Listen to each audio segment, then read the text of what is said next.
Welcome to Muffed. What a year. This is the Broncos 2025 season in review. Muffed! 14-3, AFC West champs for the first time in a decade, the 1 seed. A divisional round classic over the Bills, and then a broken ankle to the starting quarterback and a 10-7 loss to New England in a mile-high blizzard in the AFC Championship. That's the season in one breath, and that's the whole emotional arc. Magic, then heartbreak. This team won 11 straight one-score games. 11. They lived on a coin flip every Sunday and kept coming up heads, headlined by a Week 5 fourth quarter comeback in Philadelphia, down 17-3, outscoring the defending champs 18-0 in the final frame. Bo Nix grew into a star, the defense was historically nasty, and Sean Payton's third year looked like the version everyone signed up for. Right up until a 4th and 1 call in the title game he'll be answering for all offseason. They smashed the regular season.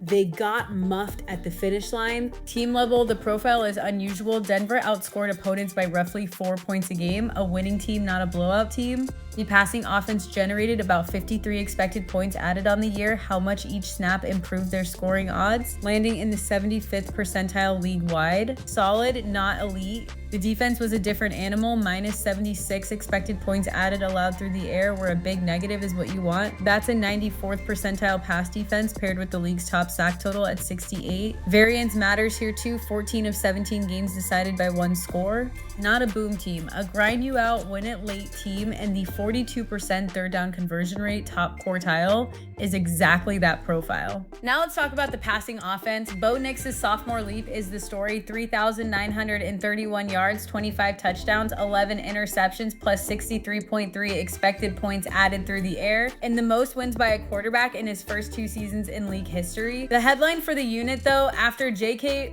Dobbins went down following week 10, Denver's pass rate over expectation jumped to plus 459%. They leaned on Nix's arm well beyond what game state suggested, and the passing offense got better, climbing from plus 0.04 expected points per play to plus 0.14. Courtland Sutton was the alpha, 74 catches, 1,017 yards, 7 touchdowns, plus 45.6 receiving expected points added, and a 34% share of the team's air yards. The defining throw came in week 3 against the Chargers, 4th and 2, 46 seconds left in the half, Denver down 10-0. Nix launched a 52-yard touchdown bomb to Sutton that flipped the game. That's the passing offense in one play, aggressive, on schedule, willing to let it rip. The efficiency curve trended up as Nix matured. Now let's dig into the rushing offense. This is where the season's biggest rule change shows up. Before the Dobbins injury, Denver averaged 129.8 rushing yards per game at plus 0.03 expected points added per carry, a legit ground game. After week 10, 105.4 yards a game at minus 0.04 per carry. Dobbins had rushed for 772 yards on 153 carries at 5.0 a pop, with plus 322 rushing yards over expected, before the foot injury ended his year. Rookie RJ Harvey took over and struggled on efficiency, minus 22.9 rushing expected points added, minus 1.09 rushing yards over expected per attempt, though he flashed bursts, including a 40-yard touchdown against Dallas. The unit finished in the 53rd percentile, dragged down by the second half drop-off. Boom or bust on the ground after Halloween. Next up, the pass defense, and this is where Denver was historic. 68 sacks, league leader, 4 off the all-time single-season record.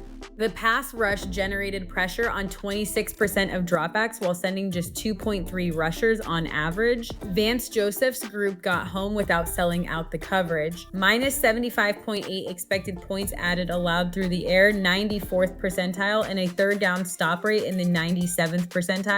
The honest knock takeaways were thin, 13 on the year, 22nd percentile. They didn't rip the ball away, they suffocated you.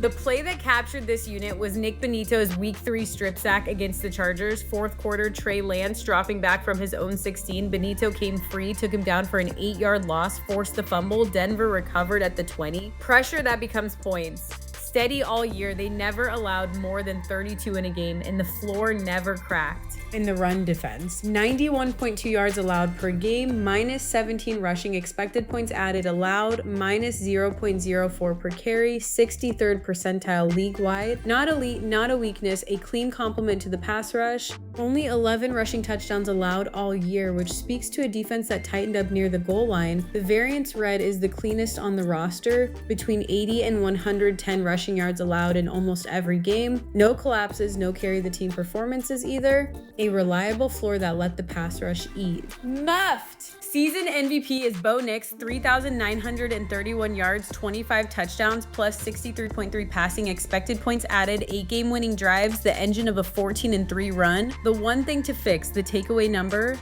13 on the year, 22nd percentile, paired with the league's top sack total. That's a defense leaving splash plays on the table. Add 4 or 5 more turnovers to that pass rush, and the math in a 10-7 title game looks very different. That's the Broncos 2025 season. 2 things before you go. 1, if you want this every week when the season kicks off, subscribe to the Broncos feed wherever you're listening.